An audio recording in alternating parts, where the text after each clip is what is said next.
Okay, आज हम करने वाले हैं एक इम्पॉर्टेंट टॉपिक केमिस्ट्री का, अर्हेनियस इक्वेशन।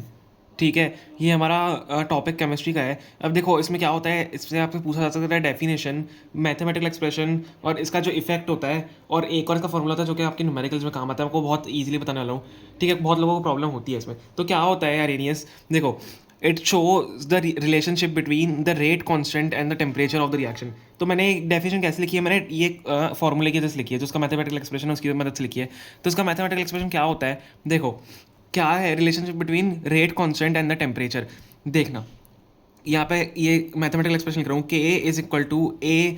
अब ए ई हम लिखेंगे, ठीक है, ए ई, अब मैं आपको बताऊँगा ये सब होते क्या है। ठीक है, ए ई की power minus E A by R T.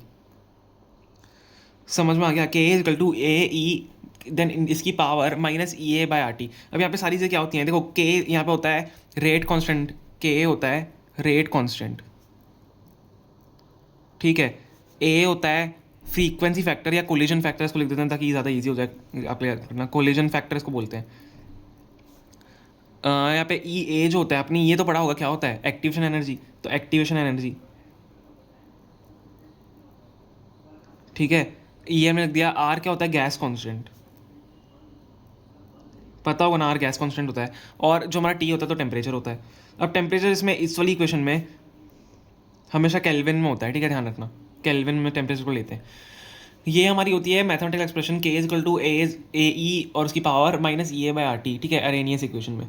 अब देखो इसका क्या होता है, इफेक्ट ऑफ टेम्परेचर। अब इफेक्ट ऑफ टेम्परेचर की बात करते हैं। इफेक्ट ऑफ टेम्परेचर क्या होता है इसमें, देखना ध्यान से देखना। जब टेम्परेचर इंक्रीज होता है, ये टेम्परेचर की स्पेलिंग थोड़ी सी गलत है यहाँ पे, टेम्परेचर जब इंक्रीज होता है, ठीक है, then the value of rate constant increases. देखो जब टेम्परेचर इंक्रीज होगा, यहाँ पे देखो ध्यान से, जब टेम्परेचर इंक्रीज होगा, यहाँ टेम्परेचर है, ठीक है, जब टेम्परेचर इंक्रीज होगा तो रेट कॉन्स्टेंट की वैल्यू बढ़ेगी। ये तो ऑफकोर्स की बात है, फॉर्मूला देख के भी पता चल रहा है। This happens because more molecule gain energy. तो जो हमारे जो मोल्स होते हैं, ठीक है, मॉलिक्यूल्स होते हैं, वो जब एनर्जी गेन करते हैं, ठीक है, एनर्जी जब मॉलिक्यूल गेन करते हैं तो हमारा टेम्परेचर बढ़ता है और रेट कांस्टेंट की वैल्यू बढ़ती है। ठीक है, दोनों हमारे पॉइंट साथ में वैलिड हो जाते हैं। अब हम बात करते हैं even small amount of energy, या अगर स्मॉल टेम्परेचर अगर हमने चेंज किया, अगर जैसे मैंने इंक्रीज कर दिया टेम्परेचर हल्का सा भी, मतलब हल्का सा एक केल्विन इंक्रीज कर दिया समझ लो, ठीक है, तो भी it can greatly increase reaction rate. ठीक है, वो रिएक्शन रेट को बहुत मतलब हल्के में भी बढ़ा देता है अगर आपने टेम्परेचर हल्का सा भी इंक्रीज किया। अब हम बात करते हैं, देखो सबसे इंपॉर्टेंट यहाँ पे मैं आपको एक इंपॉर्टेंट यहाँ पे वो बता देता हूँ कॉन्सेप्ट क्या होता है, कि जब हायर टेम्परेचर होता है तो मोर मॉलिक्यूल्स क्रॉस करते हैं एनर्जी बैरियर को और फास्टर रिएक्शन होता है। और जब लोअर टेम्परेचर होता है तो फ्यूअर मॉलिक्यूल्स करते हैं एनर्जी बैरियर क्रॉस, और उनके पास एनर्जी भी लो होती है और स्लोअर रिएक्शन रेट होता है उसमें। ठीक है, ध्यान रखना ये चीज़। अब हम बात करते हैं लॉग फॉर्म की। एक मैंने लॉग फॉर्म को लिखा है, ये इंपॉर्टेंट है, न्यूमेरिकल के लिए फॉर्मूला होता है। क्या होता है, लॉग के, अब आपको सबकी वैल्यू पता है, के क्या होता है, रेट कॉन्स्टेंट होता है, is equal to log A, ध्यान रखना, log K is equal to log A minus E A by 2.303 R T.